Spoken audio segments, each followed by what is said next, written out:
He told me crying over the loss of our baby was manipulative. Last night, I left. This morning, his mother sent me the most vile text message. This is hard. This is so incredibly hard to write down, even here, anonymously. It feels like admitting to a crime I didn't commit, but also maybe a crime I did commit just by existing in this space, in this life I built and then watched crumble. I feel hollowed out, like someone scooped me out with a melon baller, leaving just the rind, bruised and bitter. It's been 2 weeks. 2 weeks since I walked out that door. 2 weeks since I saw the look on his face. Not pain, not regret, just surprise, like I was a puzzle piece that suddenly refused to fit anymore. And then confusion, then anger, always anger. We had a life, a good one or what I thought was a good one. 5 years together, 2 married. Nice apartment we worked hard for, a clumsy, loving dog, dinner dates on Tuesdays, movie nights on Fridays. Weekends spent hiking or just lounging around. It felt safe, comfortable, predictable in the best way. Michael was my rock, my constant. He was steady calm, the opposite of my chaotic, emotional self. I leaned on him, hard. Everyone loved Michael. My family, my friends. He was the quiet one, the one who listened, who offered practical advice. He wasn't flashy, but he was kind. He remembered birthdays. He helped my dad with his leaky faucet. He brought me flowers just because.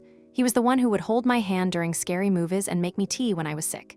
He was the future I saw so clearly, painted in muted, reliable colors. We talked about kids, not just someday, but real talks. Names, nursery colors, whether we do clothed diapers, my vote, or disposables, his. He seemed excited, quietly excited in his Michael way. He'd rub my belly sometimes, even before I was pregnant, and talk about how cute our hypothetical children would be. It felt real. It felt like we were building something, brick by solid brick. Then came the news. We were pregnant. I was ecstatic. Crying, shaking, staring at that little pink line like it held all the secrets of the universe. Michael, he was happy. He smiled, he hugged me tight, he said, "That's amazing, honey." His reaction was, again, quiet, understated. I told myself that's just Michael. He processes things internally. He's not one for grand gestures or gushing. The first few weeks were a blur of nausea, exhaustion, and pure, unadulterated joy. We told our families. My parents were over the moon. His parents, well, they were happy too in their way. His mother, Patricia, is a force of nature. All sharp angles and even sharper opinions. She's intimidating. She loves Michael fiercely, possessively even. She's always been watchful of me, like I was a potential threat to her perfect son's perfect life.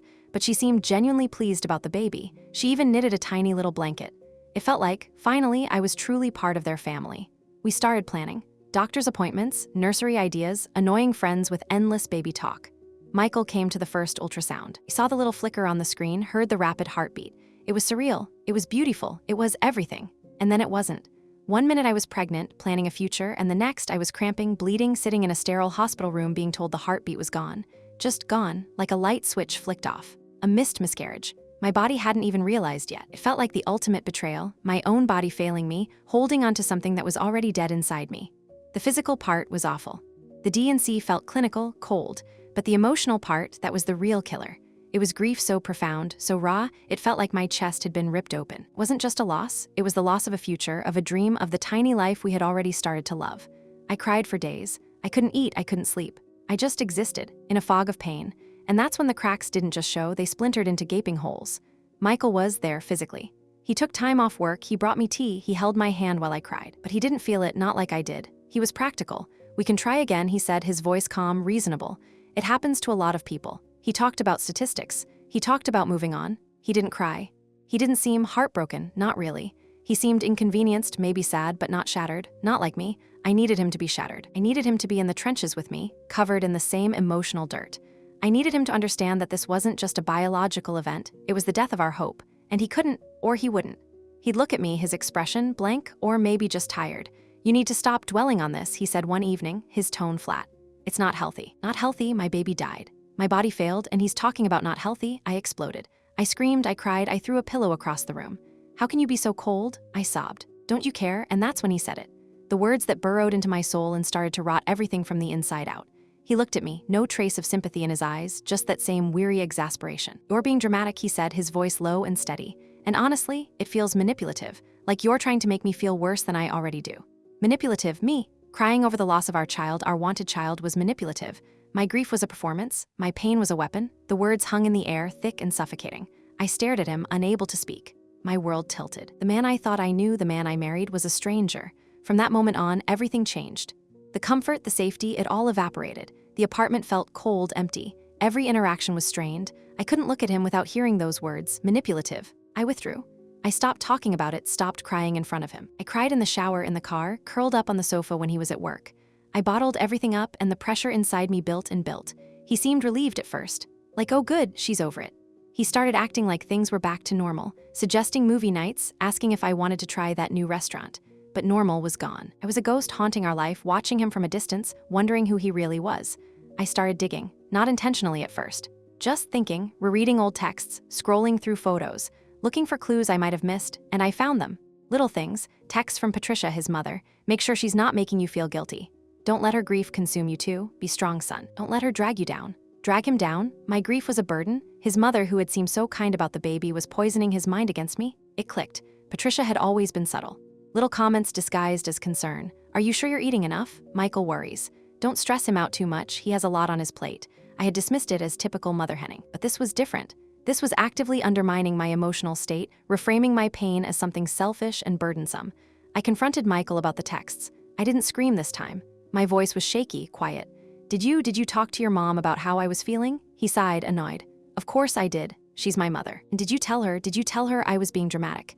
Did you tell her I was being manipulative? I held my breath. He hesitated for a fraction of a second. She was worried about me. You weren't coping well and it was hard on me too. Hard on him? My pain was hard on him, so you agreed with her? He looked away. Look, you have to understand. Do you think my grief was manipulative? I pressed.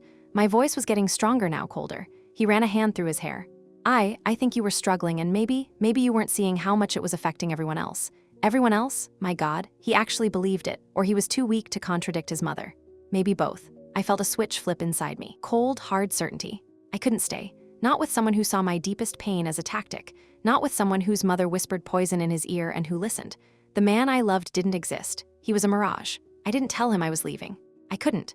The thought of another conversation, another argument, another instance of him minimizing my feelings was unbearable. I started making quiet plans, opening a separate bank account, packing a bag little by little, hiding it in the back of my closet, researching short-term apartment rentals. I felt like a spy in my own home. Every smile I faked felt like a lie. Every time he touched me, I flinched internally. He seemed oblivious, or maybe he chose to be. He started being more affectionate again, suggesting date nights, buying me small gifts. Was he trying to make up for it? Or was he just relieved I wasn't dragging him down anymore? I didn't know, and frankly, I was starting to not care. My own family noticed something was wrong. My sister, Jessica, pulled me aside. You're not yourself, she said, her eyes full of concern. What's going on? I broke down. I told her everything. The miscarriage, his reaction, the word manipulative, the text from his mother. Jessica was furious. How could he say that? She cried. Who does he think he is? She validated my feelings, my pain, my anger. It was the lifeline I desperately needed. She urged me to talk to him, to try marriage counseling. But the thought filled me with dread. What was there to counsel? He fundamentally misunderstood me, and worse, he believed his mother's narrative over my reality. It felt like trying to build a bridge over a chasm that was getting wider every day. The decision solidified. I had to go. Not for revenge, not to punish him, but for self-preservation. I couldn't heal in that house, suffocated by his indifference and his mother's insidious influence. I needed space. To grieve properly, to figure out who I was outside of him and his judgment. Last night was the night. He was out late with friends. I finished packing the last of my essentials. Clothes, important documents, a few mementos that felt solely mine. I left a note on the kitchen counter. Short, to the point, it said I was leaving, that I needed space, and that I would be in touch about next steps. I didn't mention the miscarriage, the word manipulative, or his mother. There was no point. He wouldn't get it. Getting into the car, the dog whimpered. I had arranged for her to stay with Jessica for a few days. Couldn't take her with me to a tiny temporary place, and Michael wouldn't care for her properly, not really. Leaving her was the hardest part. She watched me with big, sad eyes as Jessica led her away. It felt like I was abandoning my child all over again. The drive was silent, punctuated only by my quiet sobs. I checked into a cheap motel miles away. The room was impersonal, sterile. I sat on the edge of the bed in the dark, the silence deafening. I was free, and I was terrified. I didn't sleep.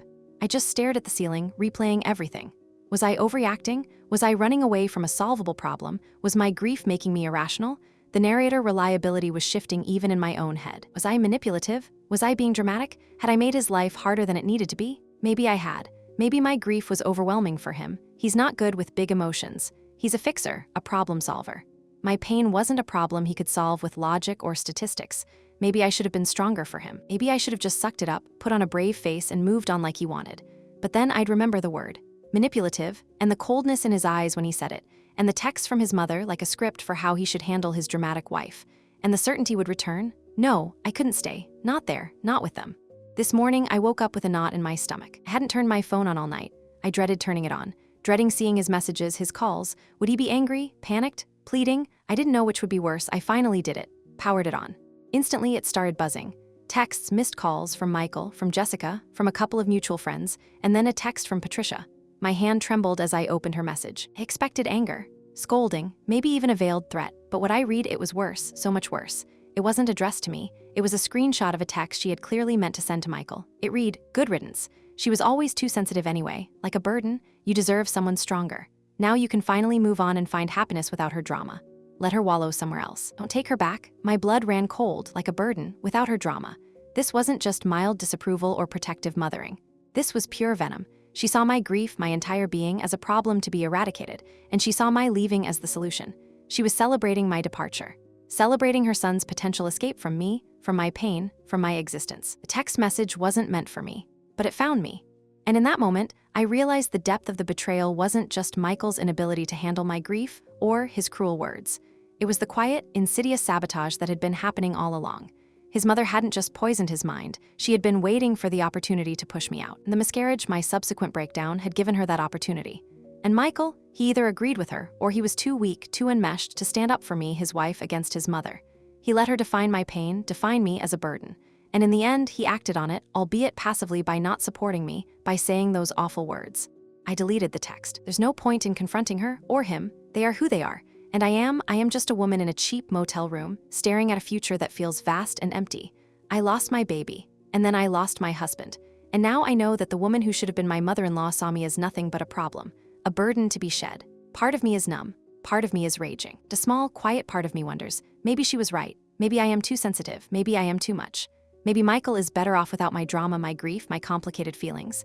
Maybe I am a burden. But then I remember the tiny flicker on the ultrasound screen, and the dreams we had, and the love I felt, and the cruel, casual way it was all dismissed. And the rage returns, cold and clear. What do I do now? I don't know. There's no going back. Not from manipulative, not from burden. The future stretches ahead, uncertain and terrifying. But at least for the first time in a long time, it's mine to face alone, without the judgment, without the poison. Just me and the pieces of my broken heart, and a quiet determination to somehow someday put them back together. It's going to be a long road, and I have no idea where it leads.